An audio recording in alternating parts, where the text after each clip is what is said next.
अतीत से लौटे हिरण्यकश्यप, हिरण्याक्ष तथा बहन होलिका वृंदावन पहुंच बनाते हैं विध्वंसक योजना। भक्त प्रहलाद की स्मृति में होली मनाते हैं ना लोग। इस बार की होली होलिका मनाएगी। अग्नि की होली, मृत्यु की होली।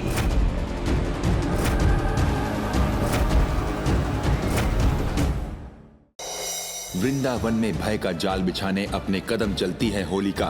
विष्णु, तुमने वस्त्र से ही अपने भक्त की रक्षा की थी। अब यही वस्त्र इन वृंदावन वासियों के अंत का कारण बनेगा। और कंस सेवक भद्राक्ष हिरण्यकश्यप तथा हिरण्याक्ष को भड़का उन्हें प्रेरित करता है श्री कृष्ण की हत्या करने। उस बहरूपिया का अंत करने के लिए हमें भी बहरूपिया बनना पड़ेगा। भगवान विष्णु के अवतार श्री कृष्ण को चुनौती देने तथा अपना प्रतिशोध लेने का संकल्प ले हिरण्याक्ष के शरीर को अग्नि में तपा अनश्वर बनाता है हिरण्यकश्यप। दामोदर जी, क्या हुआ आपको? मेरे पूरे शरीर में अग्नि दौड़ रही है। और अग्नि में गांव वालों को जलता देख हतप्रभ रह जाते हैं कृष्ण। अब कैसे करेंगे कान्हा होलिका की अग्नि से अपने भक्तों की रक्षा? पूर्व जन्म में भगवान विष्णु की लीला को छल समझी होलिका लेती है भगवान विष्णु के भक्तों से अपना प्रतिशोध। परम अवतार श्री कृष्ण, अब मैं तुम्हें माया रचने का कोई अवसर नहीं दूंगी। अब मैं जलाऊंगी होली तुम्हारे प्रिय वृंदावन वासियों की। परंतु उन्हें बचाने में श्री कृष्ण को करना पड़ता है असहायता का सामना। मेरे साथ अधर्म करके भी तुम मेरे सम्मुख आने का दुस्साहस कर रहे हो। मैं किसी के साथ भी अधर्म नहीं करता। तो छल पूर्वक क्यों किया तुमने मेरा अंत? श्री कृष्ण से अपना पूर्व जन्म का प्रतिशोध लेती है होलिका और प्रथम बार अग्नि में ध्वस्त होता है संपूर्ण वृंदावन, जिसमें बलि चढ़ती है अबोध वृंदावन वासियों की श्री कृष्ण की आंखों के सामने।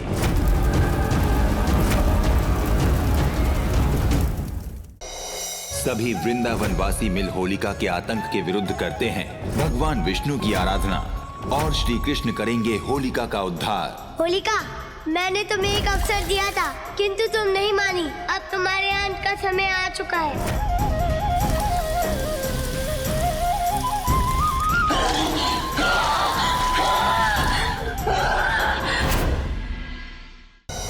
ये साधारण सा दूध मुझे कैसे जला रहा है? ये कोई साधारण दूध नहीं है। अभी तो इसमें सारे वृंदावन वासियों की भक्ति भरी हुई है। अंत कर दो इस होलिका का। अब तुम्हारे अंत का समय आ चुका है। श्री कृष्ण वृंदावन वासियों संग मिलकर पूर्णतः करते हैं होलिका दहन, जिससे क्रोधित हिरण्याक्ष असुरी रूप धारण कर गिराता है वृंदावन को पाताल में।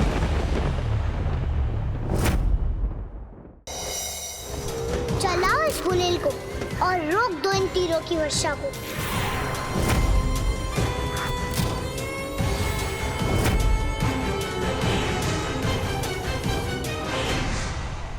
कोई नष्ट नहीं कर सकता मेरे तीरों की शक्ति को।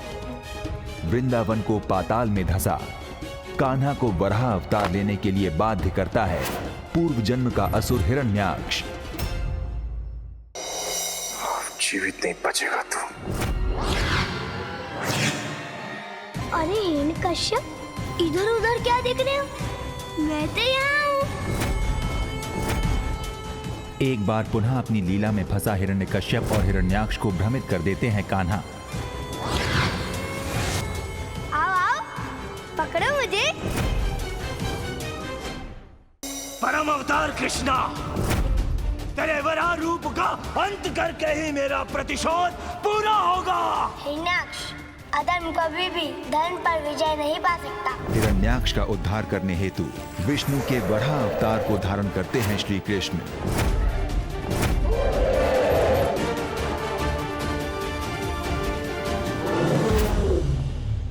क्या हुआ?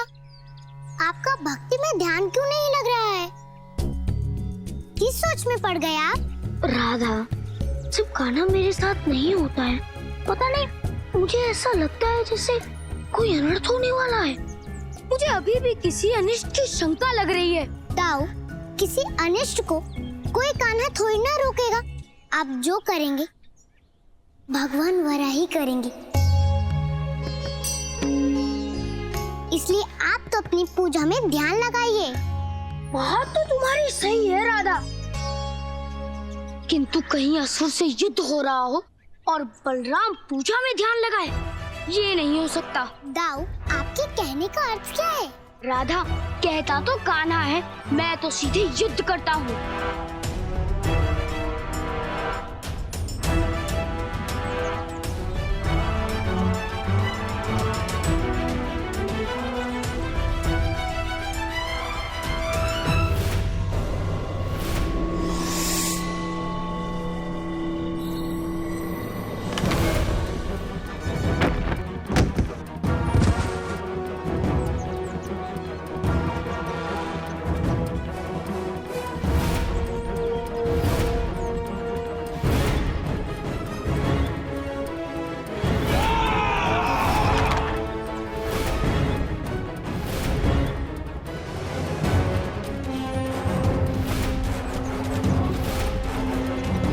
हिरणाक्षों में धरती को पाताल ले जाने वाला हिरणाक्ष, तुम कुछ गांव वाले मेरे सामने नहीं टिक सकते, कोई नहीं टिक सकता मेरे सामने।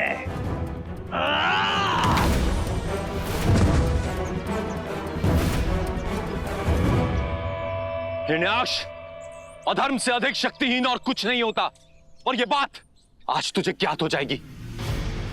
आज तेरा अधर्म और तू दोनों समाप्त हो जाएंगे।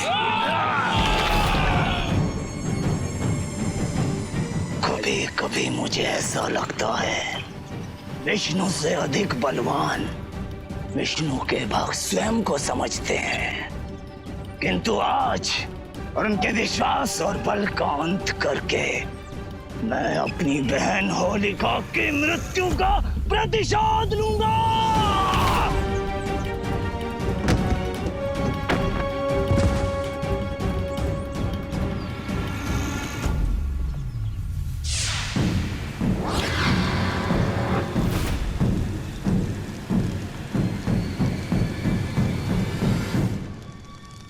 तुम सबके मृत्यु का आनंद अपने भ्राता अग्रज हिरण्यकश्यप के सम्मुख करूंगा। विष्णु न सही, विष्णु के भक्तों की मृत्यु का आनंद ही सही।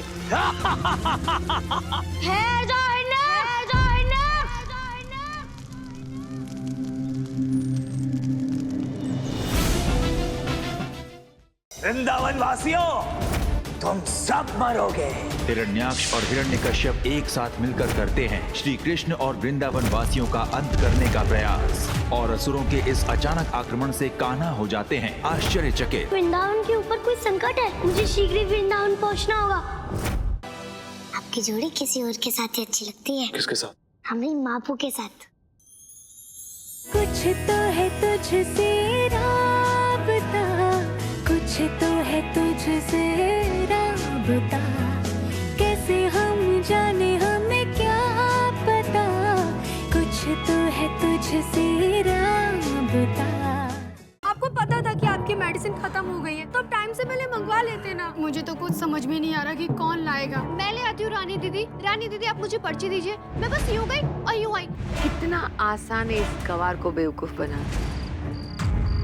माधव, यार वैदे ही अंदर जंगल में चली गई है, उसे पता भी नहीं कि जंगल कितना खतरनाक है। अंदर पूरे तार ही तार लगे हुए हैं करंट के। वैदे,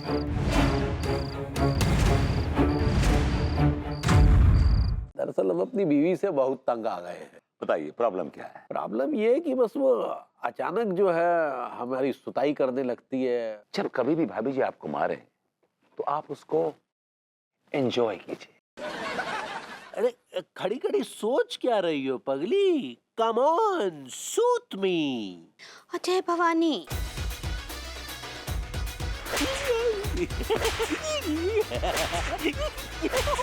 बहुत बढ़िया। याददाश्त खोने के बाद भी इसे जोधपुर याद था, मेरा घर याद था, मैं याद था। मुझे फंसाने चली आई। गलती हो गई जो पिछली बार जिंदा छोड़ दिया, लेकिन अब वो गलती दोहराऊंगा नहीं। विधिता। अज्ञानता के दानव का हुआ था सृष्टि पर आक्रमण। विष्णु! अगर भगवान विष्णु थे संपूर्ण मानवता के रक्षक, मैं आपको श्राप देती हूँ, आपका मुख धड़ से अलग हो जाएगा। फिर क्यों दिया देवी लक्ष्मी ने विष्णु को सिर कटने का श्राप?